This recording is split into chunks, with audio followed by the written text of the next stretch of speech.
Welcome to the Independent Advisors Podcast, where we dive into the world of stocks, tradable markets, and financial planning with Jessup Wealth Management's Chief Investment Officer, Mark McEvely, and CEO, Matt Jessup. You'll hear tips, tricks, and strategies to address your financial well-being, and most importantly, conveyed in a way that everyone can understand. Here are your hosts, Mark and Matt. Welcome to episode 317 of the Independent Advisors Podcast. On today's show, we're covering a few timely and important topics, including market breadth, revision on annual jobs numbers, S&P 500 performance following 100-day rallies of 25% or more, the current bull market, and aging parents checklist. Whether you're tuning in for market insights, planning tips, or just staying informed, there's something here for you. Let's jump in. Before we get into this week's show, listeners, if you've been enjoying the Independent Advisors Podcast, I'd encourage you to head to our website, jessupwealthmanagement.com. I offer a 15-minute initial call where you can discuss your financial goals and see if JWM is a good fit for your needs. Scheduling is easy. Once you land at the jessupwealthmanagement.com website, just click Schedule Initial Call and select a time that works best for you. There's a quick survey to fill out that will help guide the conversation and ensure your time is used efficiently. If you're ready to learn more, visit jessupwealthmanagement.com and book your call today. Alrighty. Welcome to episode 317. We'll jump right in with pricing as we usually do. The S&P 500 is up 1.1% month to date and 11.1% year to date. The Dow Jones Industrial Average is down 0.1% month to date and up 6.9% year to date. The NASDAQ Composite is up 2.0% month to date and 13.3% year to date. The iShares Russell 2000 ETF, think small caps, is up 0.5% month to date and 7.0% year to date. And the Vanguard FTSE All World ex-US Index Fund is up 1.6% month to date and 22.8% year to date. Across the yield curve, the 3-month Treasury rate is sitting at 4.09%, the 2-year Treasury rate 3.54%, and the 10-year sitting at 4.04%. So that's the pricing. Any comments there for listeners? No, I think the long end of the yield curve is really interesting to me right now. I think that it is an average investor's expectation that if the Fed lowers interest rates next week, and let's say they have a few more cuts over the next 12 months, that the longer end of maturities will respond appropriately. And so far, you've seen them come down a little bit, but not much. And I just wonder how sticky and how, let's just say in very plain English, how long rates are going to stay high for the longer maturities. I just don't think they're going to come down as quick as people think. What's your take on that? You think that's good for people? I think about the consumer, right? I think about mortgages, and I think we really need the long end of that curve to come in. I think about business spending. I think about their need for smaller and medium-sized businesses to borrow money. We got to get the long end of the curve down, but it's going to be tough to convince people to, hey, buy this 30-year treasury when we have, sticky inflation around 3+%, right? Yeah, absolutely. It's a tough sell. Yeah, it's a tough sell. Yeah, indeed. You want to talk about big headlines and current events, Nick? Yeah, absolutely. Just a couple things for listeners. The next FOMC announcement on interest rates is due 9/17 at 2 p.m. So next Wednesday, that's baby. Next Wednesday. The market is pricing in basically 100% chance of a quarter point cut, 25 basis point cut. Yes. And forecasting at least 3 cuts through the end of the year. It's interesting because and that's based upon interest rate futures on the Chicago Mercantile Exchange, which is a futures exchange. So there's big money behind that. So the expectation again is we're going to have some downward pressure at least on shorter term interest rates, and we'll see how that affects the entire system. Remember, we got over $7 trillion sitting on the sidelines in money markets. Right now, it's enjoying 4+% on a risk-free rate. The existential question, Nick, is what happens when that money is yielding a lot less? Will you start to see some of that come off the sidelines and go elsewhere? We will see, right? Yep. And just to follow up on the percentages, 89% right now as of this morning being 9/11 at approximately 9:07 a.m. Love it. Eastern time. Love it. Timestamp it, baby. The market expectations are 89.1% for a quarter point cut and 10.9% for a 50 basis point cut. So 100% of the market is expecting a rate cut. Yeah. Just the difference of how severe the cut will be. My hot take is I think 50 basis points would shock the market to the point where it's like, okay, what does the Fed know that we don't? Yeah, I agree. So I don't think I think 25 would be methodical. Yeah, I Right. agree. The other two headlines, numbers, data points to be aware of is the PPI data. That's the Producer Price Index, was up 2.6% in August versus 3.1% in July. Those are annualized numbers, of course. And a reminder that's inflation on the supplier side of things. Well said. Producers, Well so said. to speak. Yep. So good to see that coming down. The key takeaway there is that the report is going to ease some of the market's angst about pass-through effects on the consumer. Tariffs. Exactly. And then the CPI data came out this morning about 40 minutes ago. It was a little hotter than expected. The annualized numbers sitting at 2.9 versus 2.7 previous.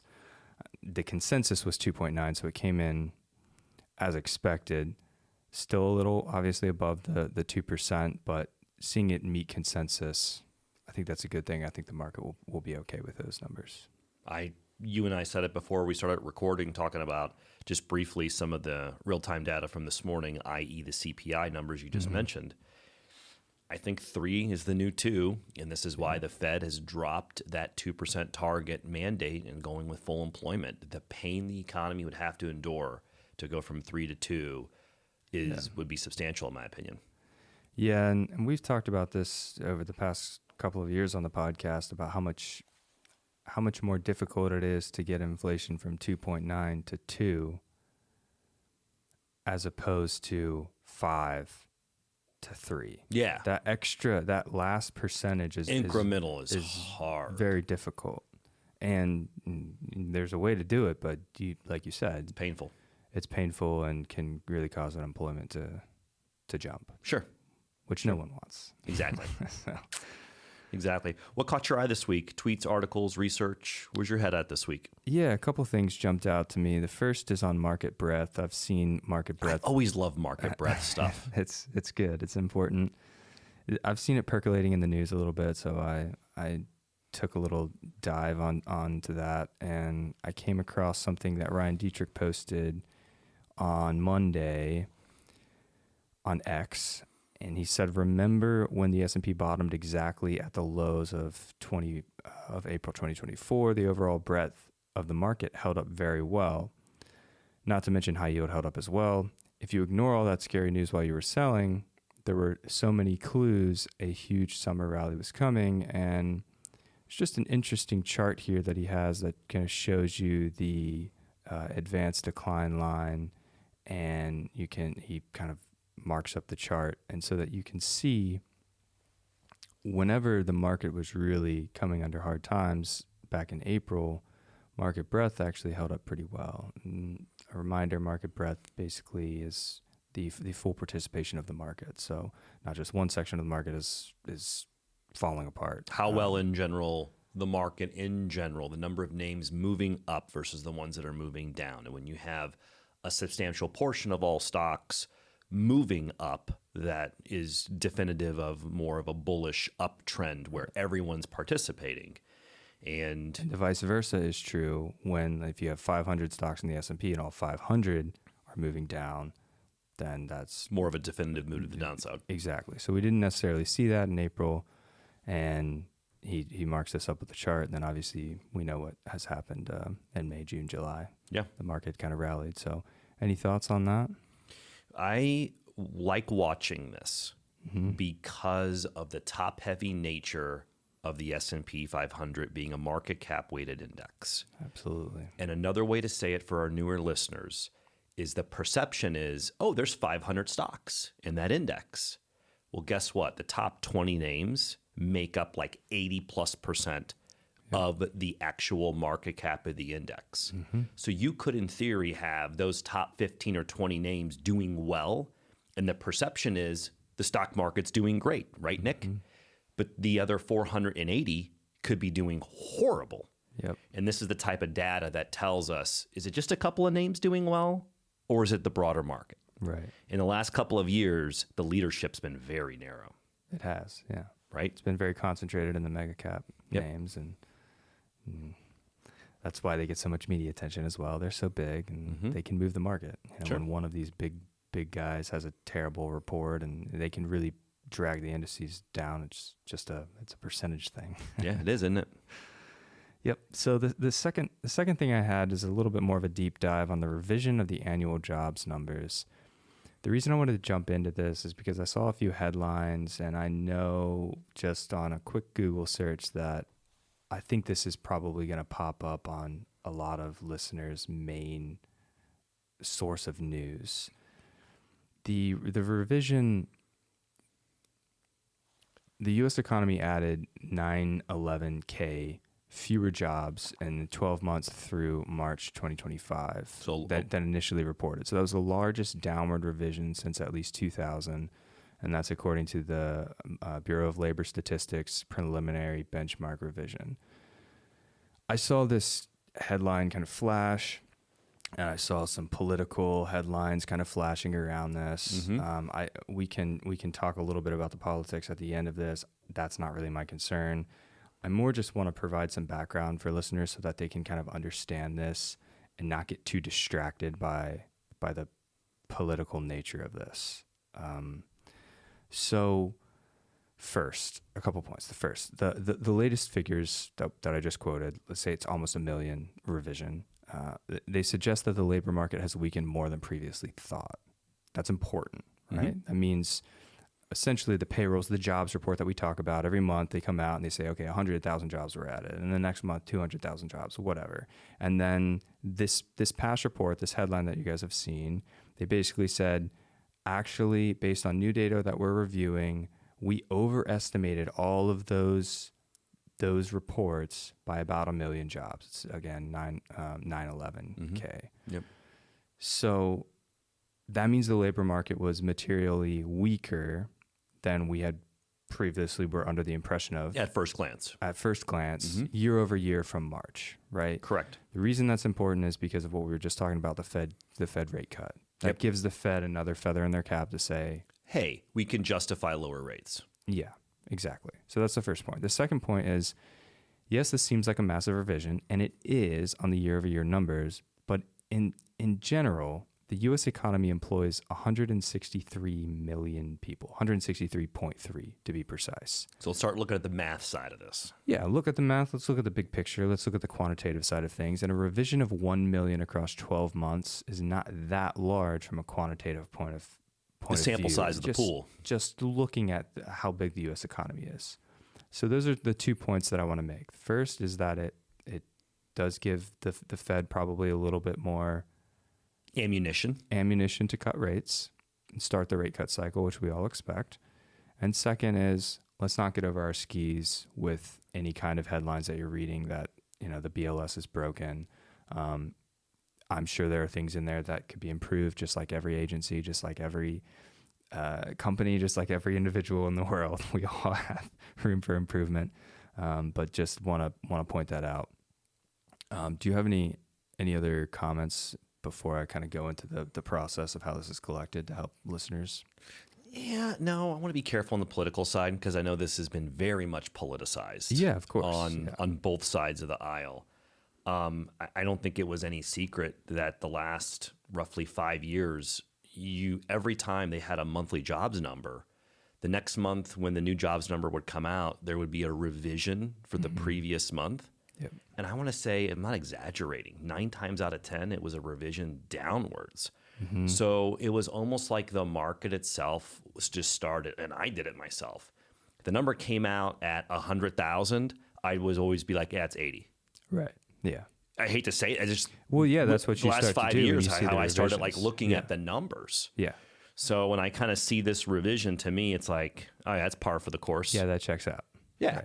Yeah. But I obviously, we live in just a polarized political environment. It feels like right now everything's tied to a side of the aisle. It's crazy. Right, exactly. And so I wanted to jump in and kind of understanding the process and explaining, like, how does this work? Why does it happen this way? So the BLS compiles the monthly employment data, the jobs report, from 2 surveys. Yep.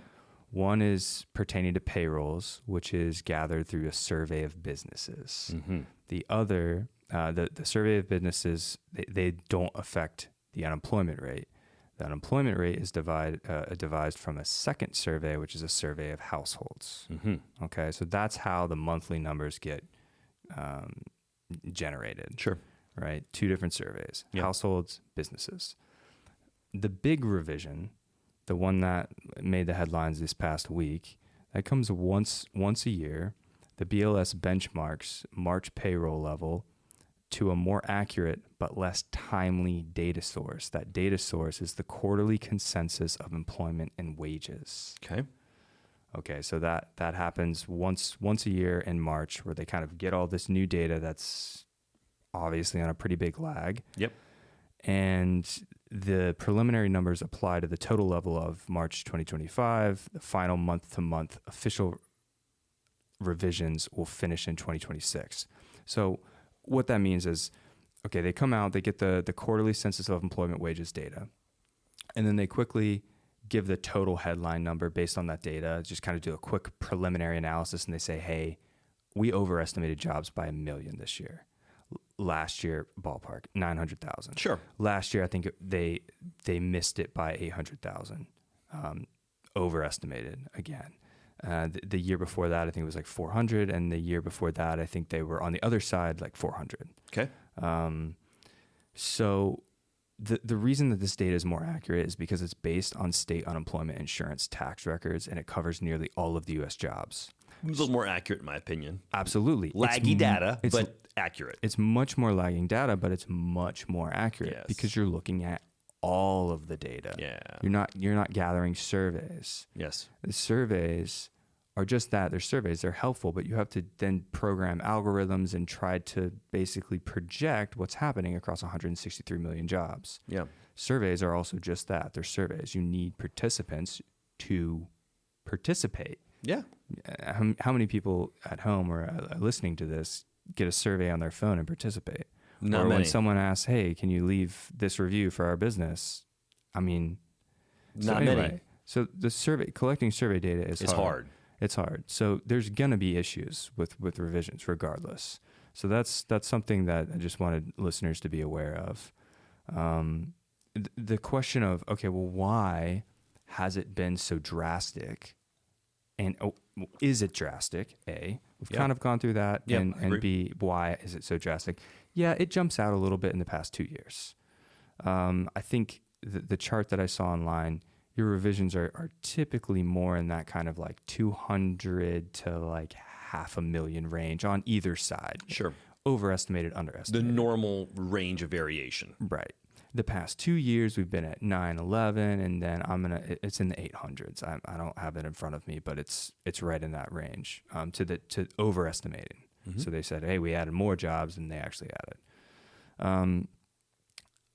As to why this is happening, economists no one can necessarily agree, but there are some different ideas out there. One has to do with the birth-death model, which is basically an adjustment that the BLS makes to data to account for the net number of businesses opening and closing.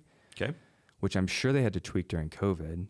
And then that was really skewed, right? It had to have been, right? Right. And they actually did really good with the COVID numbers. Looking back in 2020, 2021, 2022, those revisions were actually very accurate, but I think maybe they've tweaked the model to deal with that on the survey data. Maybe they need to tweak it again. Sure. Because the past 2 years have been pretty notable misses in general. So that's one piece. The second piece is immigration. And again, some economists are saying, oh, it's the birth-death model. Some are saying, oh, it's immigration. And that's because the QCEW, again, that's the quarterly census of employment and wages, mm-hmm. is based on unemployment insurance records, which immigrants can't apply to. Thus, the difference could be unauthorized workers that are included in the payroll figure. So you're basically including a huge section of the economy in your survey data that you're not getting in your other data. Could be. So I think the truth is probably in the middle, mixed into all those kind of algorithms and things that they have going on. I would not, if I'm at home and I'm a listener, I would not get hung up on these I headlines. would not get hung up on these headlines at all. For me, these are data points. Exactly.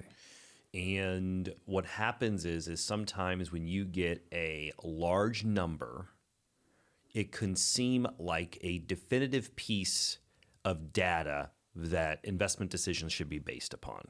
Mm-hmm. And my words of caution is shouldn't be a sole factor on investment decisions. It's a data point. That's my kind of summary on that. Absolutely. Yeah. Absolutely. Yeah. And again, I would like to leave that with 163.3 million. A revision of 1 million across 12 months is not that big in the grand scheme of things. Got to look at the math side of it. Let's look at the quantitative and let's. Yeah, I think it's good because what you did there for me in plain English for our listeners and viewers is you're dispelling the clickbait aspect of some of these headlines and how on initial first glance that could be a jarring statistic. Yeah. Right? Yeah, absolutely. Yeah. The last piece I had is on the history of the bull markets. This was an ex-post from Jurrien Timmer. We got something similar this week, you and me. Oh, this is going to be fun.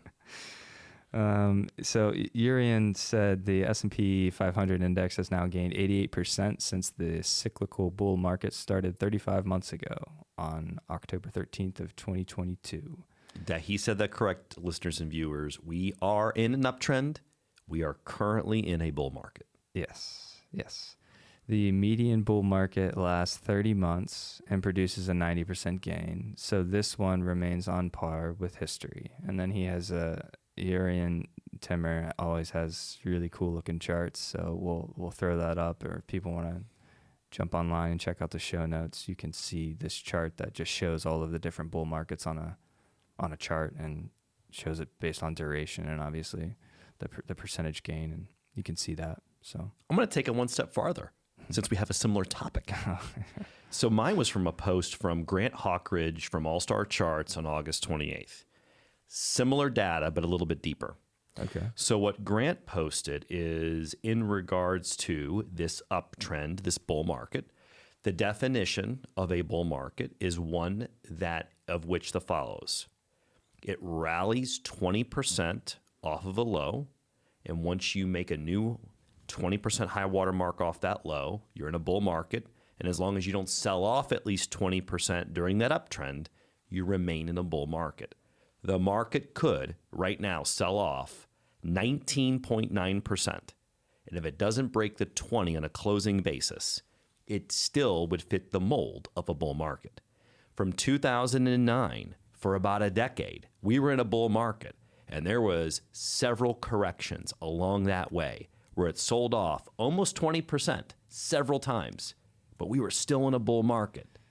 So follow me here. Mm-hmm. You mentioned where we stand off of the current bull market. Mm-hmm. Grant's data indicates that we are 721 days into the current bull market.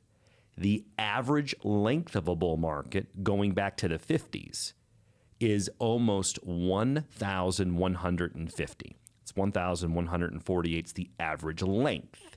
We're at 721. You mentioned the median return since that time period of the average uptrend or bull market before it sells off and negates it. You said that was about 90%. That's correct. The average, though, was 154% when you slice and dice the math. Yep.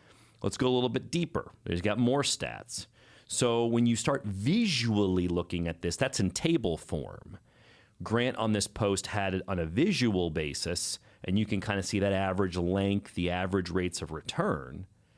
It helps put into perspective that when you look at the lens of history, another data point, that shouldn't be a sole deciding factor on your investment decisions. we are nowhere near the average length in either time or return of the average uptrend. Okay? I just want to throw that out there. That was the point that I wanted to make to kind of take it all the way home. I got another piece that kind of talks about, recent performance in the S&P. And this is from Bespoke. And Bespoke had a piece, Nick, on August 30th, and this is what it said. The S&P just rallied 25% plus over 100 trading days for the 12th time in the last 70 plus years. 3 months later, after it does that, this is the scary part, it was higher every time. So the data said, I'm going to yell off the years for our traditional podcast listeners. This occurred in 1975, 80, 82, 86, 87, 91, 97, 99, 09, 2020, 2024, and now. The average return 3 months later of all those years was 6%, 6 months, 8.5%, 1 year later, 12.5%. Why am I highlighting this? Investor psychology. We like to go to the store and we like to buy stuff that's what, Nick? It's on sale, baby. Yeah. I want a deal. We like a deal. We like a deal, right? I like a deal. Segueing, if anybody in this listener, in our podcast listeners, needs someone to go to an auto dealer with them, you need to bring my older brother, Andrew. This guy makes a case of like sitting there and haggling and negotiating the best deal possible on cars. Okay? We want that, right, in the stock market. Oh, yeah. Problem is the market's rallied 25%. Okay? So the perception in the investor psychology is, I can't buy stocks now. Nick, they rallied 25%. When you look at the lens of history, that's not necessarily a bearish indicator. And the Bespoke and the data speaks to that. My last thing that I have this week is a reminder that catchy phrases, like things you hear in the market, shouldn't supersede your long-term financial plan. So when you hear all these crazy phrases, Nick, the one that got real popular is sell in May and go away. All right? So this is not an exaggeration. When I started in the industry in the late 90s, I saw financial advisors who literally employed this investment strategy for clients. Literally, they would be long the market, sell out, go to treasuries, rebuy in November. For a long time, this seasonality worked well for them. So when you see this, people think, oh, this is an investment strategy I should consider. And when you really look at the data, trying to time the market on a short-term basis is really, really hard. Yeah, and you saw all this clickbait earlier in the year.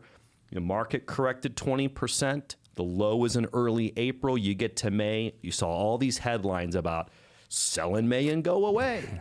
And what happened during that time period? If you would have done that, you would have missed out on a 17% gain in the S&P.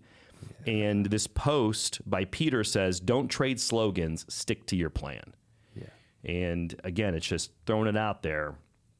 A lot of clickbait out there in the financial news world. Your thoughts? Yeah, my thoughts center around one general idea or thesis of investing, and it's what I tell people, peers, friends who aren't in the markets, who don't work in this industry. It's the same thing I tell them. Investing it's a long game. Yeah. It's not just invest and be patient. We're talking years and years. That's the purpose of it. It's not.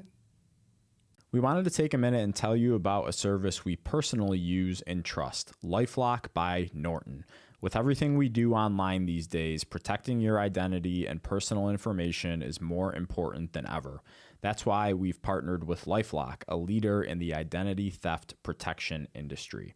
Their mission is to empower people to live their digital lives safely, offering tools to help protect you and your family from threats like identity theft, cybercrime, and fraud.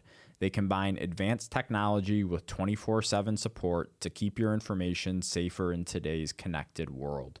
We use it ourselves, and we think it's a valuable tool for anyone looking to add an extra layer of protection. If you're interested in checking it out, you can use our special link to get a discounted rate. As a heads up, we do receive a percentage of compensation if you sign up using our link, but we partnered with LifeLock because we believe in what they offer. To learn more and get the deal, just head to jessupwealthmanagement.com/LifeLock. It's not gambling. It shouldn't be. It shouldn't be treated that way. But Nick, we live in this world of instant Instant gratification is like not- I buy this is this not- stock, it should be up 10% in a week. Come on, Nick, why is it not doing that? That's not how the market works. Now, don't get me wrong. There are stocks that you can buy and trade that, sure, they give you that opportunity. But again, there's a reason that they're jumping 30% a week or falling 30% a week, and it's because they're more volatile investments. And yeah, I think sticking with your long-term horizon is obviously extremely important. And just understanding that these are investments and they take time, and you don't have to look at it every day. I tell people not to look at it. Absolutely. I tell my friends who've asked me, what do I do? I just don't look at it. Just get in there, get some, buy some stocks, buy the S&P or however you want to, whatever your approach is. There it is. Everybody's approach is different. Yep. And just hold it. Don't freak out about it. It's time in the market, not timing the market, in my opinion, that gives investors an edge. Yeah, absolutely. But we live in this society of instant gratification. We do indeed. I understand. Everyone wonders why Warren Buffett's been so successful. He's probably the most patient investor of all time. Time is on his side, right? Yeah. He wasn't ultra wealthy till later in life.